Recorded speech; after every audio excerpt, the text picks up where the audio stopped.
So you want to learn calligraphy, but you're wondering which pens are the best for beginners. Keep on watching to learn which pens I would recommend, and they are not the same ones as before. So in the past, I would be gung-ho about the Tombows and the Pigma brush pens and the Pigma professional pens, any of these larger pens, the Sakura. I would just always rave about how great these pens are, and that still is true that they're great.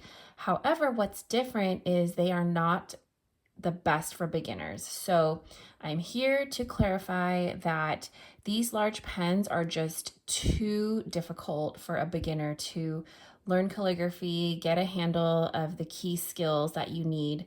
So let's talk about why. So these large pens, they have such, when I say large, some of them are actually large in size, the actual barrel, which is the outside of the pen. You can see how long this one is compared to this the Sakura koi brush. See how much taller it is. But more importantly, the tip is very large. And so when the tip is really large, they make great large strokes when we press down on them. And the thin strokes, you can get them thin the way I am doing it here. But this is a function of me having a lot of experience and a lot of practice keeping my hand steady from that thick to thin stroke. If you are a beginner, you'll often have difficulty with that transition here. So beginners often have a hard time lessening that pressure right away to transition to a smooth, thin line, or it's just really difficult to get a handle of the thick pen. You can't write small. So if I'm writing in a small space like this, if I'm writing my ABCs, you can barely see that. So the tendency is to have to write larger to make these letters legible. But the tricky part with writing letters that are so large is, of course, your whole scale is so large. And as a beginner, I no longer feel like that should be what you are focusing on. What you should be focusing on is instead using a smaller tipped pen. So not only is this smaller in size, so it's easier to hold, but the tip is just way smaller, okay? So because the tip is way smaller, I can't make thick strokes that are as thick as my bigger pen. So that is a clear difference. However, I can control the thin strokes a little bit more. Okay, so I have not only more control over my strokes, but the transitions are easier. Okay, now not only should I have a smaller pen for the control, but now when I make my letters, it's easier to see. So I can write those small letters like earlier.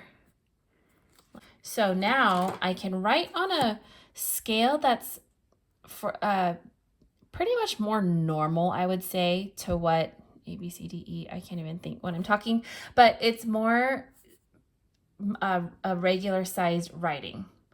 Okay, when we're doing our everyday print, we usually don't write letters that are this large. We're usually writing a little bit smaller. So having a smaller tip pen is easier for a beginner because you're just focusing now on the pen, not having to get used to this large sense of scale. I want to also point out that not every small tipped pen is great.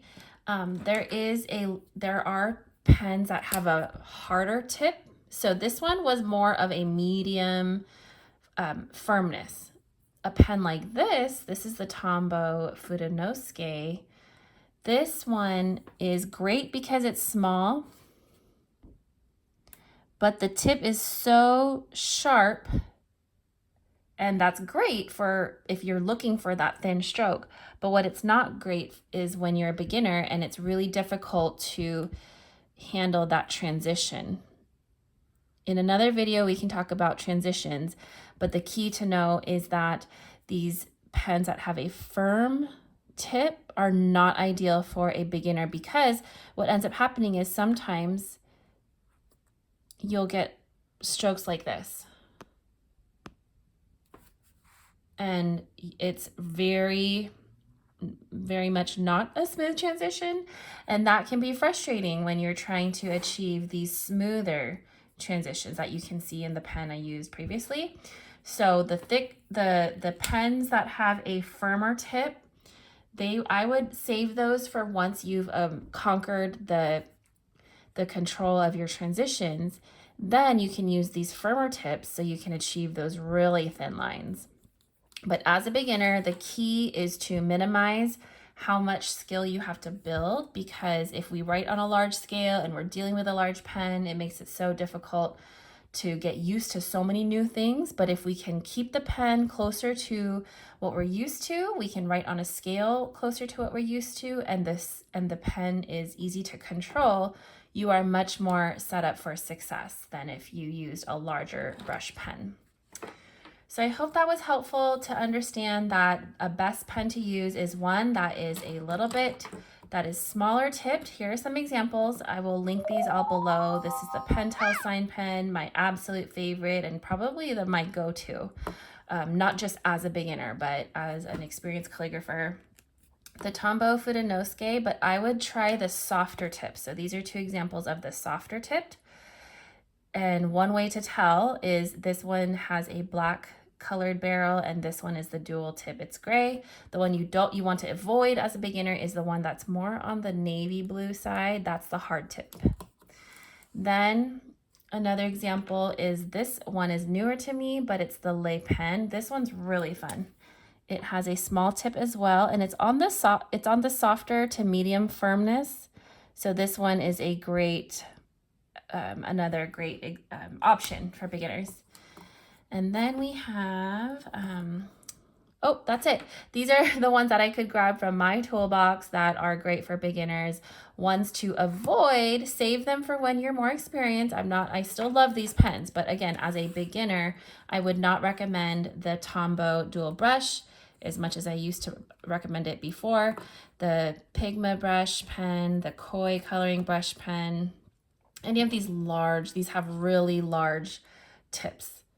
And I think I brought one more, this Ecoline, which I love this pen. I have a video on that one. But these ones are just a little bit too large and too difficult as a beginner. So save these for when you are more experienced. So I hope that was helpful. If you did enjoy this video, I would recommend watching this video next, because I will talk about how to really achieve those thin and thick lines. So as a beginner, that's really important, having to learn some troubleshooting tips and techniques that you can pick up and practice. And I'll see you in that video. Bye.